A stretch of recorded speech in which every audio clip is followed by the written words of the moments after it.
Hey guys, this week I got another compilation video for you. For this week, I have an hour of content from Mystic Umbreon and Mystic Umbreon shorts involving the Kanto starters. This is going to be mainly around trivia and some discussion videos I've done in the past. So if you guys like the Kanto starters, I hope you enjoy. With that, I'll see you guys next week for a very big upload. In Pokemon Gold and Silver, Bulbasaur is programmed to learn Charm as an egg move, despite having 0 parents who can legitimately pass the move down. In Pokemon Sun and Moon, Bulbasaur learned Vine Whip at level 7 and 9. However, at level 7, it was supposed to learn the move Leech Seed. This was later fixed in Pokemon Ultra Sun and Moon. The island of Niue in Oceania released a Bulbasaur coin with the Niue coat of arms on either side. In the Pokemon anime, Bulbasaur was incorrectly able to learn the move Whirlwind. There is a genus of Dicynodont named the Bulbasaurus phylloxera, or the Bulbasaurus for short. While it wasn't intended to be named after Bulbasaur, it still is a very interesting coincidence. Ivysaur is the only second stage grass poison type Pokemon that doesn't require an evolutionary stone to evolve into its final stage. In Super Smash Bros. Brawl, Ivysaur is the only Pokemon that the Pokemon trainer uses that does not use an HM. Squirtle uses Waterfall. Meanwhile, Charizard uses Rock Smash and Fly. In the episode Bulbasaur's Mysterious Garden, Ivysaur actually has the ability to manipulate nature that is surrounding them. Ivysaur has never once lost a battle in any form of Pokemon's animated media. Ivysaur is the only Generation 1 starter that doesn't evolve at level 36. Ivysaur instead evolves into Venusaur at level 32. If the player chooses Charmander as their starter in Pokemon Red, Blue, Fire Red, or Leaf Green, you cannot register Venusaur in your Pokedex without trading. While you can't normally encounter Venusaur in the wild, its catch rate in the main series Pokemon games is 11.9%, which is about as difficult as most box art legendaries to catch. In Venusaur's black and white Pokedex entry, it's stated the flower on its back actually smells stronger after it's just finished raining. Venusaur is Ken Sugimori's least favorite Pokemon design. This is due to how difficult he mentions it is to draw. Venusaur is the only Pokemon to not only be featured in the Super Smash Bros. Series, while also having both of its previous stages as options at least in one or more of the games as well. In Generation 1, Charmander's back sprite seemed to showcase it having spikes. These are not actually present in later generations. However, you can still find them in the Pokemon Adventures and Pokemon Pocket Monsters manga. In the manga, The Electric Tale of Pikachu, the story of Ash and the abandoned Charmander plays out differently. Instead of Ash finding Charmander abandoned for being weak, it was actually abandoned because its trainer was injured and taken to the hospital. Charmander originally had the name Hitokage when the games released in Japan. However, in an effort to appeal more to American children, Hitokage was renamed to Charmander, which combined Char and Salamander. Charmander has actually been drawn with an inconsistent amount of fingers until 2010. Charmander was either shown with 3 fingers and a thumb, or just 3 fingers, before ultimately being drawn as of Generation 5 and onward with a 3-finger design.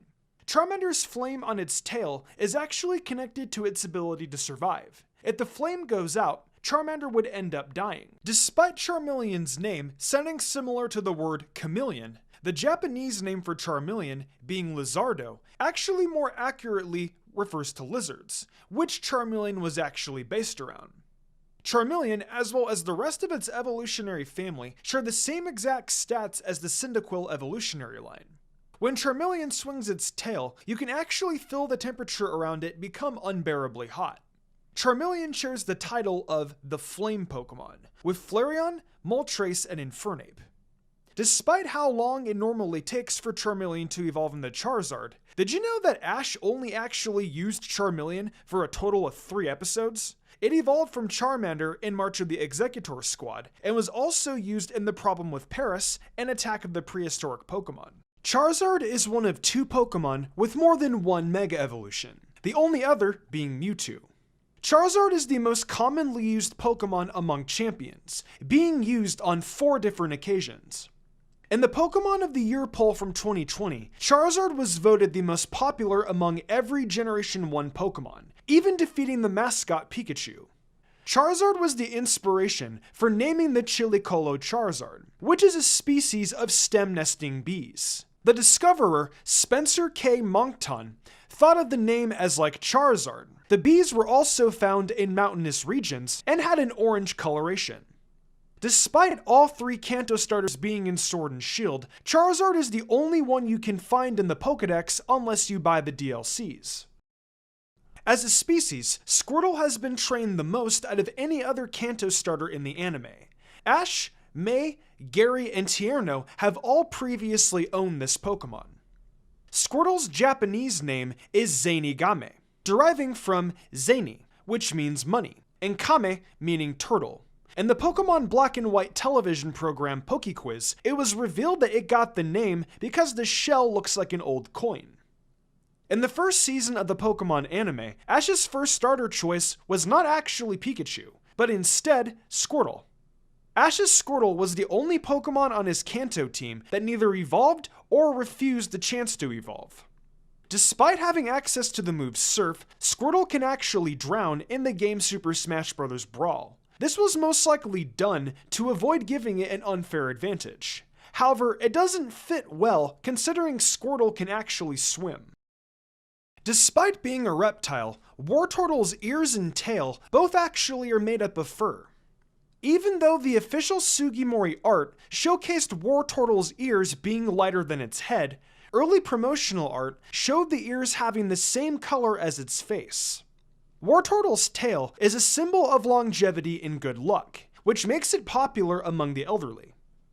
While we typically don't know the lifespans of Pokemon, Wartortle are actually said to live at least 10,000 years according to Pokedex entries, for games such as Pokemon Y, BDSP, and the Generation 5 games. Ever wonder why a Wartortle might have algae on its shell? Algae on their shells typically is a sign the Wartortle is considered to be very old. Despite being the mascot of Pokemon Blue, when the Kanto remakes were announced, Blastoise was substituted out as the mascot, and instead, the Pokemon opted for Leaf Green with Venusaur as the mascot. Early concept art for the Pokemon Caravaggio, the Pokemon later adapted into Blastoise. It actually lacks the signature shoulder cannons we associate with Blastoise.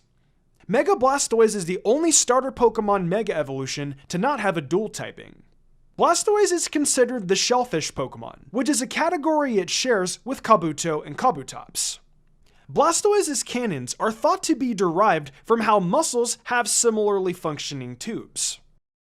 Bulbasaur's name comes from mixing bulb and saur, with bulb referring to the plant on its back, and saur coming from the Greek word for lizard. Its design is based on a frog, and Ken Sugimori apparently stated that this Pokemon began with Venusaur's design and went backward from there. Ivysaur is Bulbasaur's first evolution. Its name again combines saur with ivy, again taking some plant-based influence. As far as design though, Ivysaur looks like a more aggressive and mature Bulbasaur. Its bulb looks like a Rafflesia plant, while the big leaves look like a palm tree blooming. Finally, we have Venusaur, whose name combines Saur with Venus from the Venus flytrap. This big old frog looks like a way more monstrous version of Ivysaur. It looks older and more dangerous. The Rafflesia plant has fully bloomed and the palm leaves have extended outward. All 3 of these Pokemon being based on frogs and other amphibians really leans into the typing of grass poison, as many frogs and toads can be poisonous. Of course, Venusaur also has a Mega Evolution. Venusaur gets more jungle-like in appearance. Vines drip down from his flower, a second layer of palm leaves appear over his back, and a flower sprouts on its forehead and booty.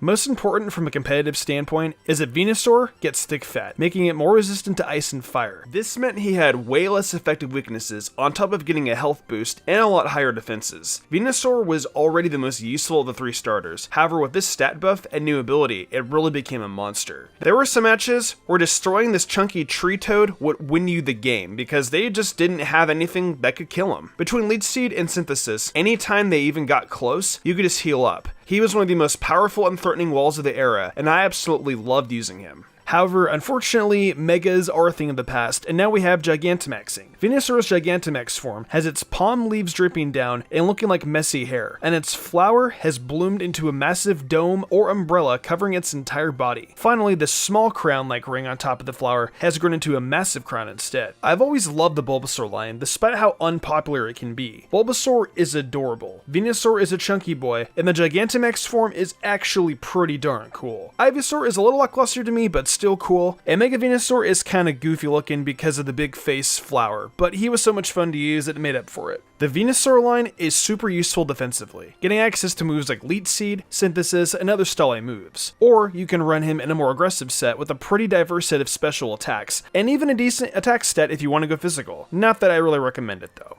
I do want to speculate on G-Max Venusaur's signature move. Charizard was all about continuous damage, so we might see something similar. Possibly a toxic pheromone inflicting toxic to any non-poison or still Pokemon who swaps him, or giving himself some massive healing for a few turns. Something along the Charizard idea is pretty good to me, but I really do prefer the more wallish or supporty abilities for Venusaur. Onto the line that everyone older than 10 is tired of, the Charmander line. Charmander itself gets its name by mixing the word char, meaning to burn, with salamander. And when I say salamander, I don't mean the real world reptile. I mean the mythical salamander, which is a fire spirit that emerges from fires, which is pretty awesome. In terms of design, Charmander looks like a salamander with a flaming tail. Charmeleon continues the char naming, but this time combines it with Charmeleon. He gets some sharper edges, longer claws, a more muscled body, and this weird horn on their head.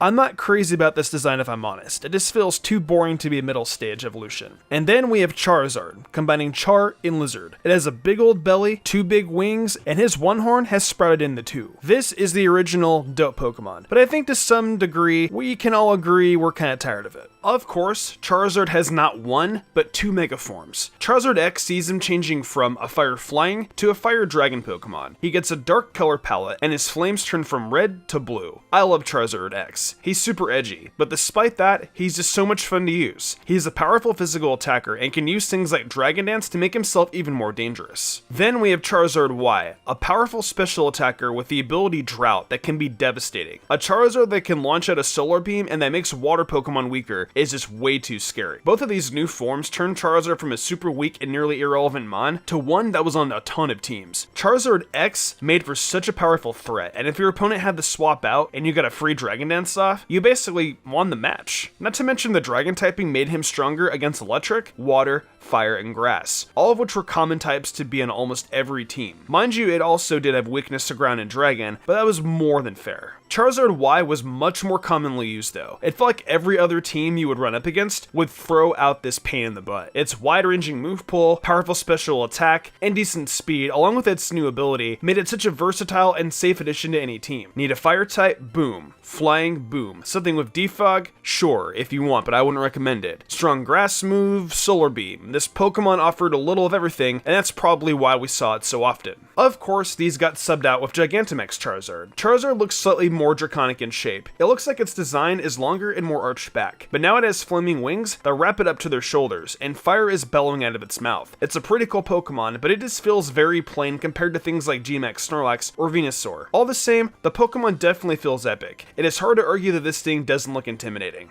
Those glowing colors that make it look like it's made of fire, the flaming wings, and the slight change to the shape just all add together to make a genuinely really cool addition, but I still wish they added just a little more to him. At the very least, its signature move is pretty interesting. It's more or less a big buff to Fire Spin, not damaging on hit, but dealing massive damage to any non-fire type for 4 turns and locking them into battle. It's a fun move, but I'm not sure if it is the most useful thing around. Finally, we have the Squirtle line. Squirtle's name is a combination of squirt and turtle, but also, you can't convince me Squirtle isn't a part of it. I mean, look at that tail. Anyways, Squirtle is an absolutely adorable blue little turtle boy, and when he evolves into War Turtle, he gets big ears and a much fluffier tail. It's definitely the best of the middle stages in Gen 1, and naturally the name comes from tortoise, turtle, and more. Pretty sweet. Finally, Blastoise, the biggest shell water Pokemon with cannons on his shoulders. And to match the cannons, he adds Blast to his name. There isn't much to say about Blastoise, as his design is definitely the most basic of the three, other than the cannons. But aside from those, it's just a bipedal tortoise. Of course, we had Mega Blastoise, which gets sharper superfacial features, and swaps his two cannons out with a single massive cannon on the center of his back, and one on the back of each of his hands. He looks a lot more like a tank in this mode, and honestly, I like it a lot more than the base form. He had access to Rapid Spin, which was nice, but his ability made Pulse moves much stronger, meaning Water Pulse, Dragon Pulse, and Dark Pulse, but it also powered up Aura Sphere, which is also pretty neat. This was probably the least used of the 4 Megas, but it was definitely fun. It was a solid defensive wall and a rapid spinner, and it could really pack a punch. The biggest thing holding this Pokemon back was, as always, its speed. If it was just faster, or maybe if it even got Shell Smash, it could have been one of those strongest Pokemon of the gen. And finally, Gigantamax Blastoise. We swap out the cannons for a whole naval base? It looks like someone took a Navy Island from One Piece and threw it on a turtle. It's easily the most dominating, cool one of the three, and I absolutely adore it. This thing looks absolutely insane, and it almost feels like a Digimon more than a Pokemon. But I mean, Digimon are cool, so that's fine with me. As for its special move, I think I'd like to see something like Charizard's again. Instead of Fire Spin, it'd be Whirlpool. Alternatively, we have all these cannons now. We might as well use them. Maybe a barrage of cannonballs could fall down and deal damage to your opponent for a few turns. Either way, I love this Pokemon, and I'm so hyped to see what they do with it. Then, there is of course one more starter Pokemon form we need to talk about. All the way back in the first generation of the Pokemon anime was an event that led to hundreds of theories and dreams about the future of Pokemon. Fusion. A Ghastly used their power to make Venusaur, a combination of Venusaur and Blastoise. It was amazing, and everyone has been waiting for more ever since. Of the 3 original starters, I'd say I always kind of liked Bulbasaur the most. He was just such a really cute design, the flower was always adorable, and Ash's Bulbasaur really made me like it even more. Welcome to a new series where I get into various trivia and just interesting thoughts I have in general about a Pokemon evolution line. Today, we're going to start off with the Venusaur line. Now, don't worry, I'm not actually going to go through this series by just going in National Dex order or something like that. It'll generally just be whatever Pokemon I feel like talking about at the moment. But since I like Venusaur, I figured I might as well start with the earliest entry in the Pokédex. Now, this is the first in this series, so I may change my approach to this slowly over time based on feedback or how I'm feeling about it. With that, let's take a look at the OG grass starter. Real quick though, before we start, Luna's World. If you like chill lo-fi and need some music to relax to, Luna's World could be the place for you. I will leave the link for that in the description below. Now, let's get started. So, putting us back to the 90s, it's sometimes easy to forget that Venusaur was definitely not as popular as Charizard and Blastoise back in that day, especially in the West. There were a lot of reasons for this. Since here, they never released a green version. It lacked the mascot status that the other two had. Some of you might even remember hearing about some mythical green version back when you were a kid from some other country, almost not even sounding real. The fact that a yellow version came out didn't help to make Venusaur feel like the third wheel among Westerners when it came to the original starters of the series. In Japan, this of course wasn't the case. The original versions were red and green, so Venusaur was immediately a mascot. Competitive Pokemon was also rapidly becoming a thing in Japan as early as 1997. And in Gen 1, Venusaur was the strongest starter by a decent enough margin, which went over the heads of a lot more casual players understandably, especially considering how flawed the poison secondary typing was, and the fact that it was still kind of out of place in the 1997 Nintendo Cup meta. But still, that's not to say that Venusaur ever rivaled the popularity of Charizard anywhere. I'm not even sure if it was the second favorite in Japan over Blastoise either. Maybe it is today, but in the 90s? Hard to say. It's definitely gotten more respect in the West over time for both its design and gameplay strengths, so I'd say its status is similar enough in both regions now among the current generations of fans. While the English name of this evolution line seems to imply it's basically some kind of dinosaur plant creature, the entire evolution is actually based on a frog. I don't think this is too obvious on its initial 2 forms though. but its final form Venusaur definitely shows more of this with the bumps on its body. It almost looks like the sort of creature you'd see summoned in Naruto or something. This is probably why Ken Sugimori dislikes drawing Venusaur, since it has a lot of little details on its body and isn't as easy to find fun poses for as Charizard. We can also see something similar with Akira Toriyama drawing Cell. On the previous subject of its popularity, I feel like in-game, there's something unintentionally added to what we already established. That being that it felt less popular than Blastoise and Charizard. If you don't pick Bulbasaur or Squirtle in Pokemon Red or Blue, you'll never see a Venusaur in your Pokédex at all. No NPC actually uses one in the game. You need to have it yourself, or choose Squirtle so your rival can eventually evolve their starters into a Venusaur. If you chose Charmander and don't do any trading, you won't even see the damn thing at all. Considering Charmander was the most popular choice, there are definitely some players that ended up not seeing it at all. Not exactly helping with its popularity status here in the West, considering its lack of mascot status. Though it did kind of make it feel more special and unique for us fans of Venusaur. You know what else may have not helped? The anime. The anime did give all three starters a great spotlight, and it helped Bulbasaur become the iconic Pokemon that it was at the time. But Ash's Bulbasaur never evolves. It's not even Ash's fault. It's not a lack of skill or bad training on his end. Brock even notes Ash has been doing a great job with it. It's just that Bulbasaur simply refuses to when given the chance in the Mysterious Garden episode. It's as if Bulbasaur is mashing the B button itself. By the way, if you are a fan of the anime and the way it handles its world building of Pokemon, that's a whole rabbit hole for this evolution line itself. At least for the Indigo League arc.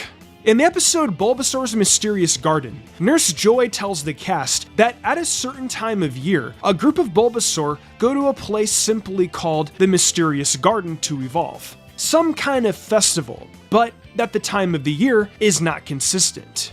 Then she says it has something to do with the alignment of the planets and the surface of the moon. Am I the only person that thinks that last part is just insane for this evolution line? Maybe if it were related to Clefairy or Mount Moon, I could see it. But it's a pretty clear example of the early episodes of the anime being experimental, since the series was still very new back then when these episodes were written. It's still a cool concept, but it's so strange to see something involving the moon instead of, you know, the sun? The thing that buffs Bulbasaur massively? I know that wasn't a concept in Gen 1, but its big attack is clearly supposed to be Solar Beam, which needs sunlight to be effective. To be honest though, this sort of lore could be cool for a regional variant or some adjacently related species as a grass fairy type or something. There's always gonna be little things in the anime that are a little weird, like Bulbasaur being able to use Whirlwind for some reason. But those early arcs are a treasure trove of weird ideas. Old Pokemon is certainly an aesthetic, regardless of the medium. That's not to say that the whole Mysterious Garden is a total plot hole for how the Bulbasaur line works. But if you're watching this in the 90s, you might think that's how Bulbasaur is canonically supposed to evolve or something. But there's no mention of anything even vaguely similar to this in any of the games. Thankfully, they don't outright state Bulbasaur needs to participate in this event to evolve. But they do kind of imply that it could be the case. It doesn't help that Ash's Bulbasaur doesn't evolve ever, even after this garden is an afterthought in the series canon.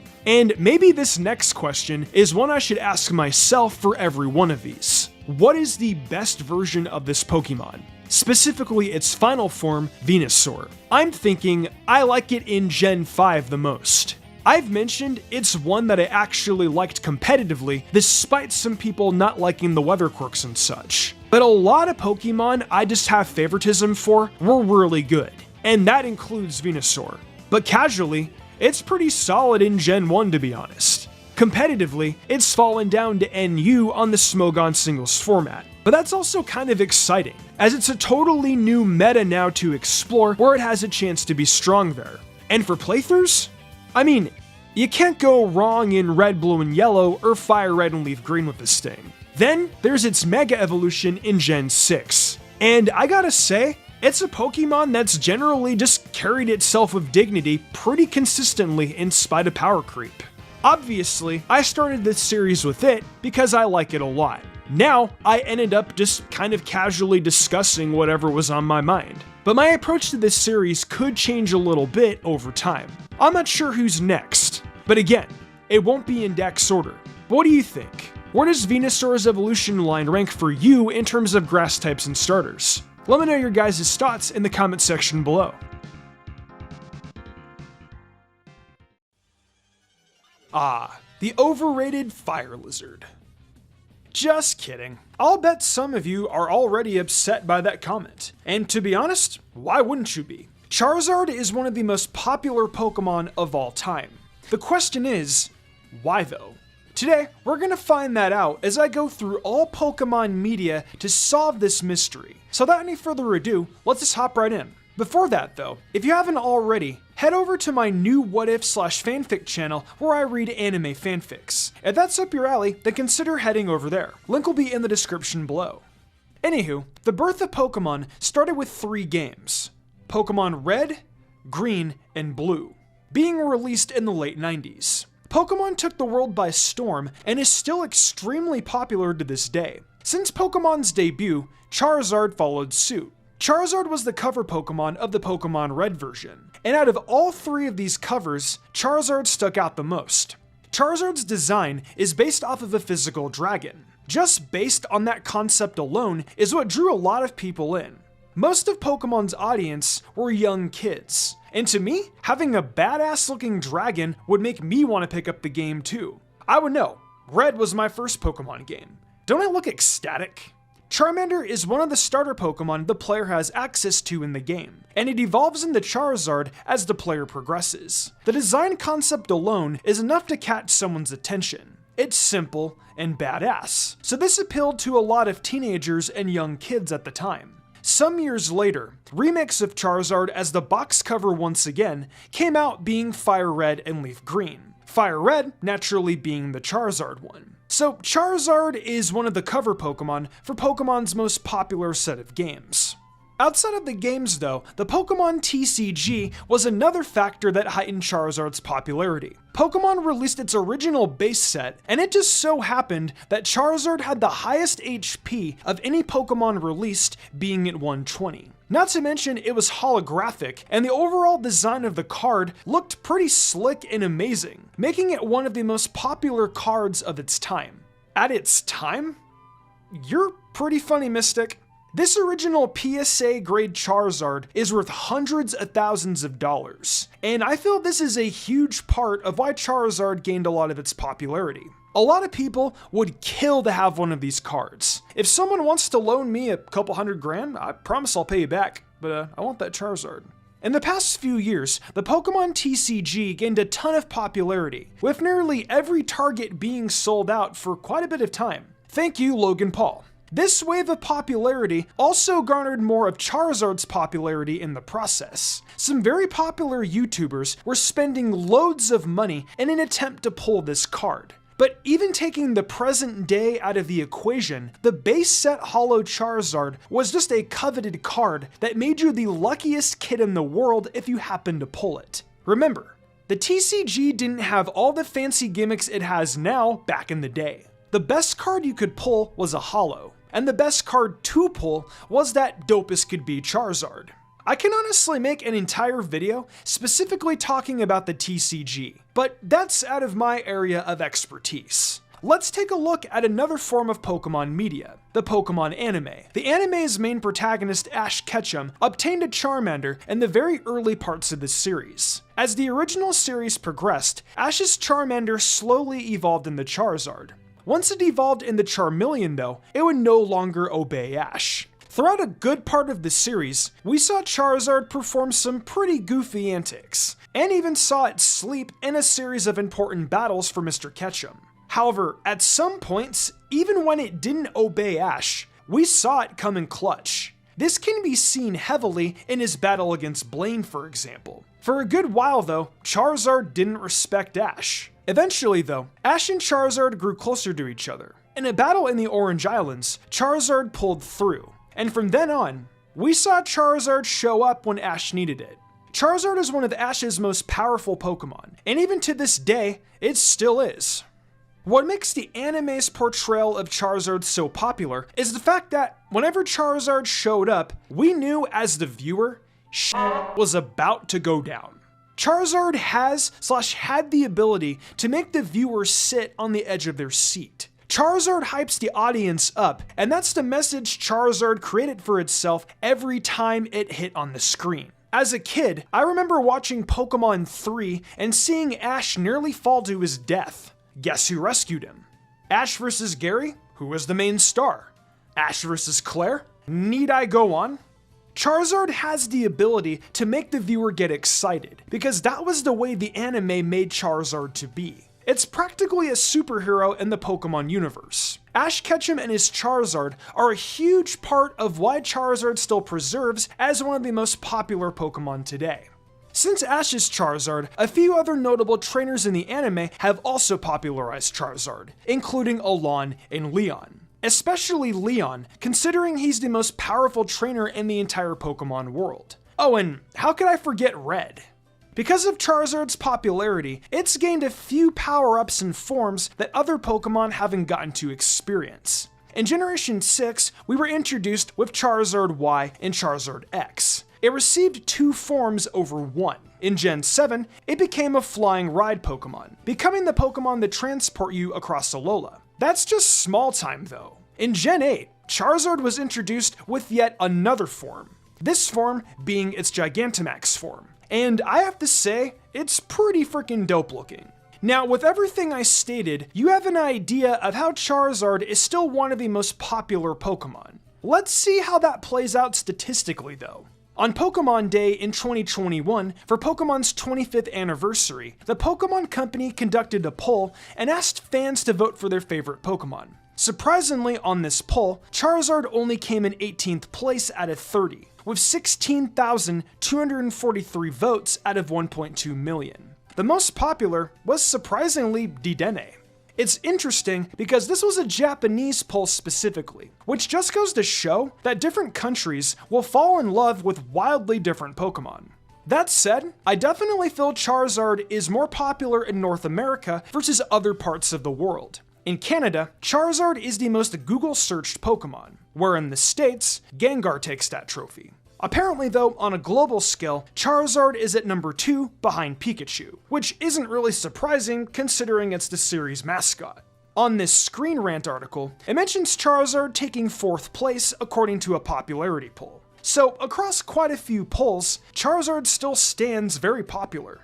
I think Charizard is so popular in the West just due to how badass dragons are. Think about it. They're popular in movies, cartoon shows, etc. Western media really made its design concept a lot more appealing to fans, where dragons, I feel, were just more popular. Like I said, its design is just simple and badass.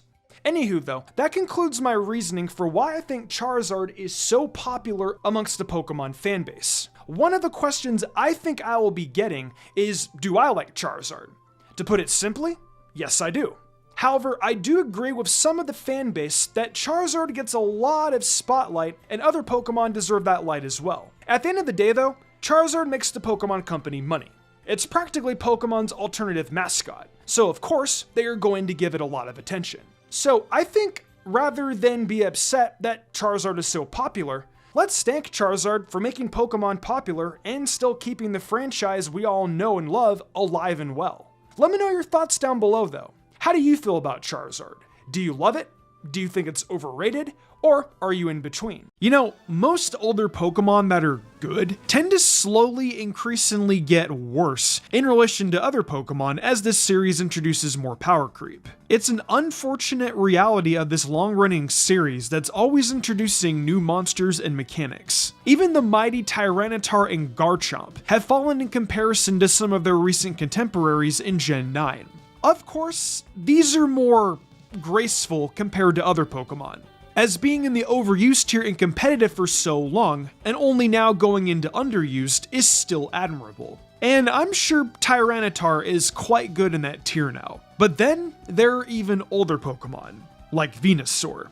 Literally the first evolution line in the entire national dex. And if you look at how it's held up in comparison to the rest of the roster, it's extremely respectable, all things considered. It's officially not in Gen 9 yet, but it's managed to avoid going down to never used for its entire existence without any gimmicks, which is incredible for a Gen 1 starter. And this translates to single player too. It's been good to use in playthroughs since Red, Blue, and Yellow. And as a Bulbasaur lover, that's pretty cool. That brings us to today's subject, however. As interesting as Venusaur is when it comes to the legacy of Gen 1 starters, Charizard might be even more interesting. Because Venusaur has some degree of consistency, but Charizard is absolutely all over the place from generation to generation. Few starter Pokemon were as dramatically affected in both good and bad ways from generation to generation as this fire lizard. And that's why I've decided to tackle this subject today. What are the best and worst versions of Charizard? Sure, we've seen plenty of very good documentation on Charizard throughout competitive. But what about single player on top of that? How did the immensely popular Charizard fare in terms of expectation versus reality throughout the series? Also, Mismagius, Heart Gold, Rando, Hardcore Nuzlocke if you like challenges. Link will be in the description below. Alright, so the most important generation to talk about regarding this subject might be its debut generation, since this was its very first impression in the uncontrollable wave of popularity with the series debut. You know, Pokemania. Charizard being treated as this Pokemon that was too strong for the main protagonist of the still relatively new Pokemon anime to control and give commands to consistently, and was always made out to be this mega badass. So obviously expectations were high if you were playing the games already, having seen that. And unfortunately, this is where I rip the band-aid off right now. Charizard in Gen 1 kinda sucks. You saw the thumbnail. Okay, it's not that bad on its own. It has pretty decent stats and really good speed by Gen 1's pre-power creep standards. But it's a fire type, and being a fire type is awful in Gen 1. It doesn't get to learn Flamethrower until level 46, which is pretty miserable. You can get Fire Blast after the 7th gym, which is pretty late, but it's better than only having Ember. Though in single player, moves with only 5 base PP in itself isn't always going to be as desirable as Flamethrower. Speaking of playthrough potential, its most infamous issue is really struggling against Brock and Misty. It's not until Erica that you feel a bit rewarded for choosing Charmander. And even then, Erica isn't exactly difficult to begin with. People have talked a lot of smack about Gen 2 movesets, but this is clearly worse than what Typhlosion deals with, as Typhlosion can at least get Flame Wheel after Ember. Not great, but better than being stuck with Ember as your most used fire attack for such a long time. Though, the level Typhlosion learns Flamethrower at in Gen 2 is pretty embarrassing. Actually, yeah, maybe that's gonna be worse for a lot of players. Oh, and I forgot to mention, since there's no special split, its special attack is just 85, not 109 like from Gen 2 and on. Pretty mediocre when your typing is already a bit of an uphill battle. While it could still be worse, it's always going to be judged unfavorably next to Blastoise and Venusaur in Red, Blue, and Yellow. While Blastoise has almost no presence in standard competitive play, it's a very good Pokemon for playthroughs, and Venusaur is respected in both categories, albeit more so in-game in Gen 1. At the very least, Charizard does look cool. It's pretty good in the NU tier, and the Japanese box art for Red featuring Charizard proudly might be the best cover in the series. So hey, it's got that. Moving on to Gen 2, where we see a giant improvement for Charizard. Its special attack increased thanks to the special split. But that wasn't the only great thing that happened to it. The fire typing was indirectly buffed due to the introduction of the steel typing, and some of the best Pokemon in the game were of course steel. So this made the fire type more useful overall, though it still wasn't nearly as good as it would be later on. Charizard isn't exactly a Pokemon you're going to see in most normal Gold, Silver, Crystal playthroughs, but in competitive, it shot up to the underused ban list. A bit of a cursed place to be if you actually wanted to use it in a tier, but it does have sweeping potential in OU if you catch someone off guard with the perfect belly drum setup. But it's unbelievably niche. But yeah, Gen 2 Charizard? A nice upgrade. Very respectable. Next, we're going big time, because Gen 3 Charizard is yet another glow up for both competitive and non-competitive players. Since Kanto got a remake in Gen 3 with Fire Red and Leaf Green, Charizard is now once again a very relevant Pokemon in-game, and it might be the best starter choice if you're combining both in-game and competitive factors. If you are only counting in-game stuff, I think Venusaur and Blastoise will be more friendly toward beginner players, however. Even Professor Oak's dialogue when you go to choose Charmander notes that it should be raised patiently. But that being said, the buffs to Charizard make Brock and Misty much easier for it, especially Brock since Charmander gets Metal Claw. Getting Flamethrower much earlier is also quite nice. Flamethrower with Sunny Day alone is kind of insane for single player stuff, and a Sunny Day set is very viable and competitive, especially with more good steel types having been added to the game. Charizard actually has a lot of competitive options, like Beat Up and Belly Drum, but Belly Drum isn't as popular in Gen 3 for it as it used to be. And while it has competition for a team spot with Moltres, Charizard's superior speed is actually insanely important in Gen 3, and really has made it a very popular fire-type option over the years in that meta. My editor actually did a playthrough of Leaf Green not too long ago before doing this video, and even surrounded by a bunch of lower-level Pokemon, he was able to clear the Elite Four with a team based around Charizard without too much of a headache. It was just that good if you optimized it correctly. Obviously, that's a big upgrade over Gen 1. It came a long way. And this could be the best version of Charizard when you consider the other Pokemon available at the time. Certainly the best without a major gimmick. Unfortunately, Gen 4 is where Charizard became a little bit of a meme. A little move called Stealth Rock was added. And Charizard is the poster child for Pokemon affected horribly by it with its 4 times weakness to it. And yeah, Stealth Rock was that good. Being weak to it really meant some Pokemon were just out of the game. If you look at Charizard on sites like Smogon, you'll notice it goes from OU all the way down to NU from Gens 3 to 4. That kind of drop doesn't usually happen. This is also around the time where online battling got more popular, and the popular Charizard would sometimes get dropped into a standard overused tier match. Obviously, it's not good at all there, even with a great move pool, but I do think all of the tiers have value, and it's actually really good in the NU tier. It's still better than Gen 1 Charizard for sure, because if you decide to use Charizard in any single player content, it's still pretty good. NPCs won't have teams centered around countering it, so it's fine. Gen 5 Charizard is generally the same in terms of its perceived status, just with a different meta. It's great in the never used tier once again, but isn't great in overused standard play at all. It's not typically available in Generation 5 for single player content, so it's hard to have much else to say. But again, if you want to use it competitively, while it's not great in standard play, it's seriously awesome in NU. Don't underestimate how fun these lower tiers can be. And now, the one a lot of you have been waiting for, Gen 6. Man, they were really biased towards this thing in X and Y, giving it 2 Mega Evolutions instead of the usual 1. But you know what? My preference for Venusaur aside, both of these forms are really cool. And not only that, both these Mega forms for Charizard are among the best Pokemon in Gen 6. Now, in competitive, this changed a bit depending on what era of Gen 6 you're in, that being X and Y or Omega Ruby and Alpha Sapphire. But still, it's all close enough. It was among the top tiers when the generation was new, and was still really high tier and very common by the time folks were preparing to move on to the next gen.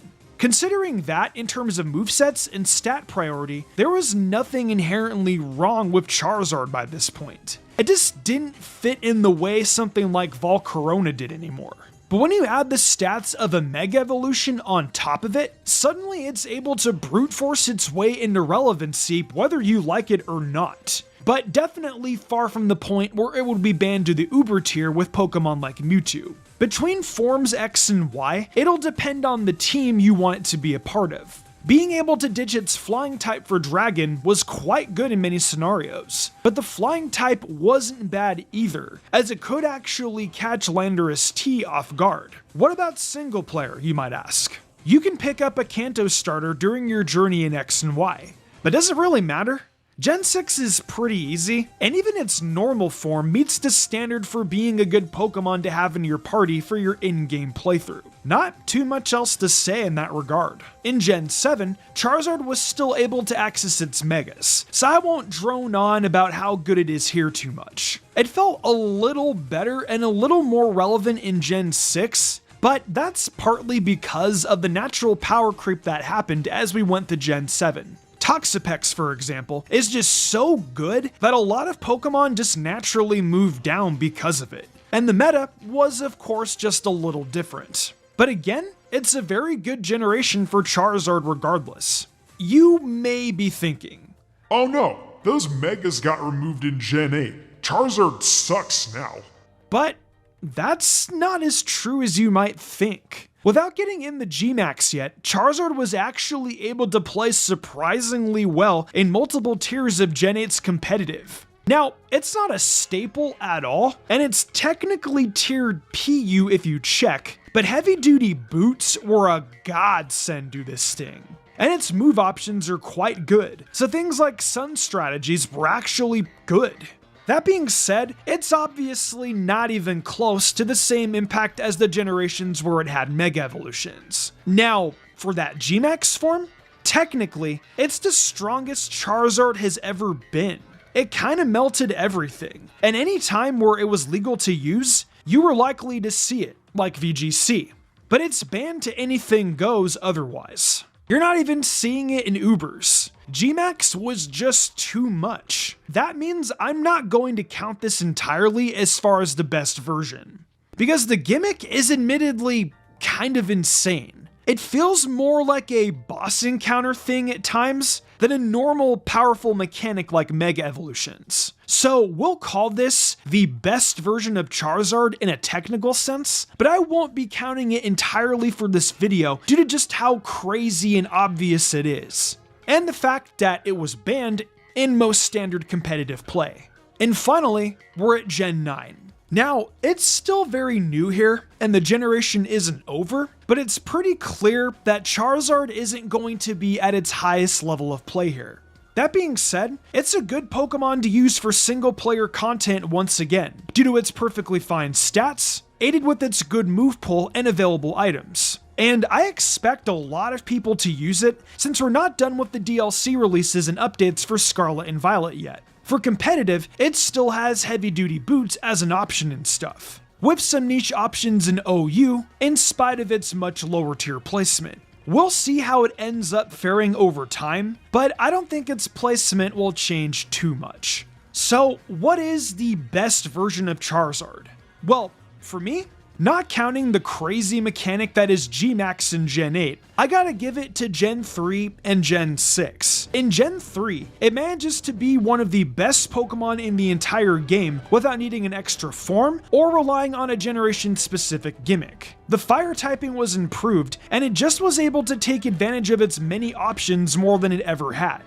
But Gen 6 was where it was most known for being a powerful Pokemon thanks to its Megas. It's hard to say which of the two I'd pick if I had to. Gen 6 Charizard was overall better, but I just think Generation 3 Charizard not needing any additional forms to be good is still more impressive to me. As for the worst, I gotta give it to Gen 1 Charizard. I mean, come on. Gen 1 was hard on a lot of Pokemon depending on the typing, like fighting types. But yeah, Charizard is definitely not the worst Pokemon in Red, Blue, and Yellow, but it's definitely the worst version of the beloved Fire Lizard overall.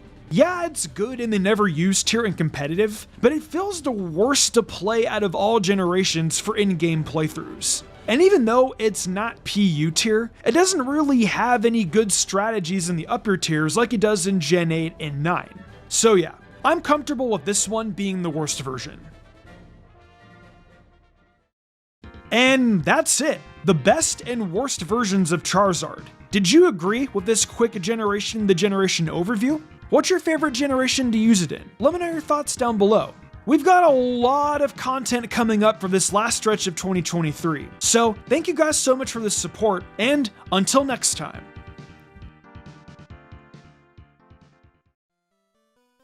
Welcome to a new series I like to call Starter Swap, in which we take one region set of starters and see how they perform in a different region. To start things off today, we have the Kanto starters going to Johto. Simply put, we are analyzing how the Kanto starters do in a Johto journey. How I will be analyzing this comes from how good each of the starters do and all of the important battles of the said region they are put in. Important battles consist of the gym leaders, rivals, evil teams, the Elite Four, and the champion. When analyzing these starters, I will also be comparing them to their actual counterparts. For example, with Charmander, I will be looking how well it does in comparison to Cyndaquil. Then, once all the starters have been discussed, at the end, we'll have a final verdict to see which is the best one for taking on the said region they have been put in. I should also mention that just because all the starters are the same typings, does not mean that they will perform well in the region they will be in. Every starter each has their own unique attributes and characteristics that make them who they are. So just because Bulbasaur is the best starter for Kanto, doesn't mean it's going to be the best for Johto. Johto's lineup is actually really different from Kanto. I just wanted to make that clear because I think the results are actually going to be pretty different, but I guess we'll find out soon enough. Alright though, I think you guys know how this is going to work, so let's just hop right into it.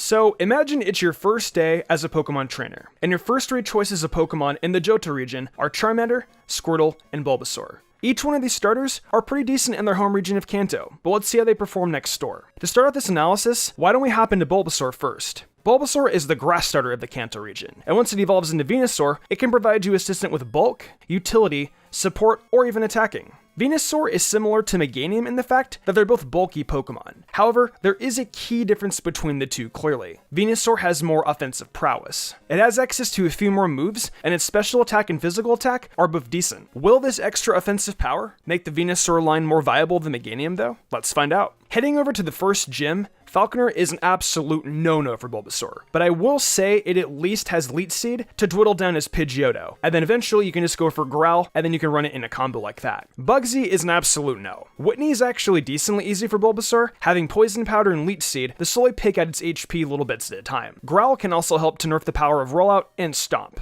Going into Morty's, that's actually a huge risk because of the line's poison typing. I say that because Gengar has access to Dream Eater and Hypnosis. That combo is super deadly. Chuck is pretty easy considering Poliwrath is a water type, plus Ivysaur's poison typing resists the fighting type attacks. Jasmine is more so balanced because she uses steel type Pokemon. Her Magnemite do resist the grass type attacks, but because the Venusaur line has more offensive power than Meganium does, Magnemite go down a lot easier because their special defense is low. Steelix, however, has a steel and ground typing, so a few Razor Leaves with the aid of a little Leech Seed can help Venusaur conquer that threat. Price, despite him being an Ice type leader, Venusaur is actually pretty good. All of his Pokemon are weak to grass type attacks, and due to Venusaur being bulky, it can definitely take a few Ice type attacks no problem at all. I guarantee all of his Pokemon will go down to 1 to 2 Razor Leaves. Claire is one of those unique cases, where it is a complete difference if we're comparing Meganium and Venusaur, and I'll tell you why. Venusaur actually gets access to a poison damage attack this gen. This is something that it doesn't get in Gen 1 or Gen 3 Kanto. Sludge Bomb is post-game in Fire and Leaf Green, but in Johto, you can actually get Sludge Bomb by a Gatekeeper at the Lake of Rage. With Venusaur getting Sludge Bomb before post-game, this opens up a lot more possibilities for this Grass-type Pokemon. Back to Claire though, Sludge Bomb can hit the Dragonair hard with neutral damage. And for Kingdra, all Venusaur would have to do is set up Leech Seed plus Poison Powder, and then hit a few Razor Leafs, and after that, it's pretty much a wrap.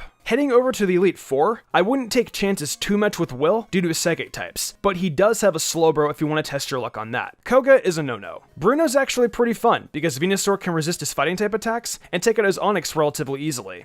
Karen is pretty much a no due to all her poison types and his overall typings that are just super effective to grass. However, against Umbreon, Leech Seed and Poison Powder can be a fun combo. And lastly for Lance, his flying types are too much for Venusaur, so that's an absolute no. However, at least on Dragonite, Venusaur can do damage with Sludge Bomb. For the last two areas, being the Rival and Team Rocket, Silver and Team Rocket are just horrible matchups for grass types and poison types in general, because all the Pokemon used by the higher-ups from Team Rocket are poison types. And Silver's team, it just completely counters Venusaur in every corner practically. So the final verdict for the Bulbasaur line is similar to Meganium's performance in some areas, but there are a few areas where Meganium can't get to because of its single typing. With Venusaur's high offensive stats and secondary typing of Poison, it is able to outshine Meganium by a decent amount, being able to hit Flying and Dragon types neutrally. Venusaur bottom line has a lot more usefulness than Meganium does in a Johto playthrough, so I will 100% say Venusaur is much better.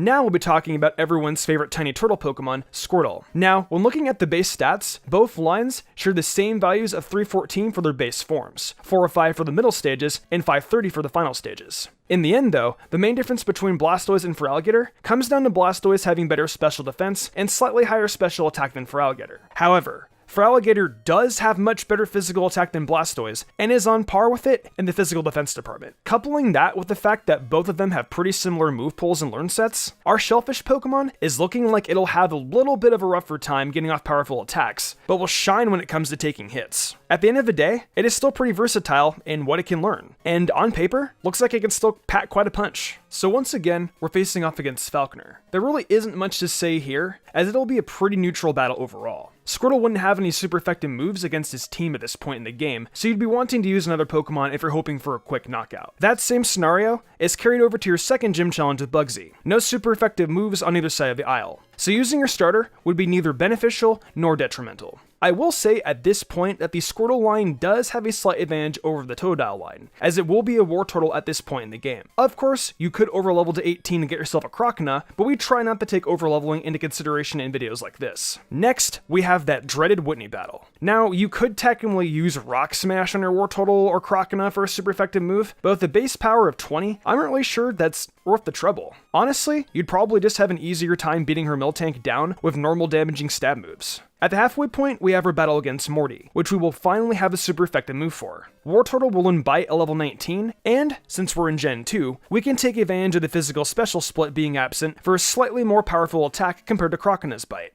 At the 5th gym, Chuck is yet another gym leader that we really can't do anything about. Unfortunately, for our Kanto starter, it'll still be a War Turtle, whereas our Johto starter would be at its final stage. So that's a pretty decent blow to this line. Next is Jasmine's team, and unfortunately, you more than likely won't have a Blastoise unless you choose to overlevel by just one level, so that's not great. However, it can still learn potentially useful moves, like Dynamic Punch and Dig, for super effective damage against your 2 Magnemite. Then of course Steelix will go down with powerful water moves. So overall, not a bad performance all things considered. For the penultimate gym leader Price, we have nothing for his Seal, but at the very least, we finally have our Blastoise, so we're dealing with a great fully evolved Pokemon. Dugong and Piloswine are both going down if you decide to throw on moves like Dynamic Punch, Rollout, Iron Tail, and Surf. Then with the last gym leader Claire, you'll be taking her 3 Dragonair out easily with Ice Punch. Unfortunately for Kendra, Blastoise doesn't really have anything. But that's not anything new because its typing is only super effective at Dragon anyways. When talking about the evil team, Archer is sporting a Houndour, Coughing, and Houndoom, which will go down very easily to your water moves and Dig if you threw that on it. Your final battle against Silver will be pretty easy, as you can potentially have coverage for all 6 of his Pokemon. Sneasel has a quad weakness to fighting, so Dynamic Punch isn't horrible to keep as an option. Golbat won't be surviving an Ice Punch, so you're good there. Magneton will also crumble from the nicely timed Dig, same goes for Haunter. Kadabra will go down with a Bite, and then finally, Silver's theoretical Venusaur will be weak to any ice move you throw at it, although it will be able to eat it up decently well. Moving on to the final challenge, Blastoise has the power to take out all of Will's team, realistically only Koga's Muck and Crobat, as you won't have to have Rollout on Blastoise this late in the game. For Bruno, you're only able to go up against his 1 Onix, and then for Karen, you can take out her entire team if you have Dynamic Punch, Ice Punch, Dig, and Surf. Then finally, against Lance, Blastoise can easily take out History Dragonite, Aerodactyl,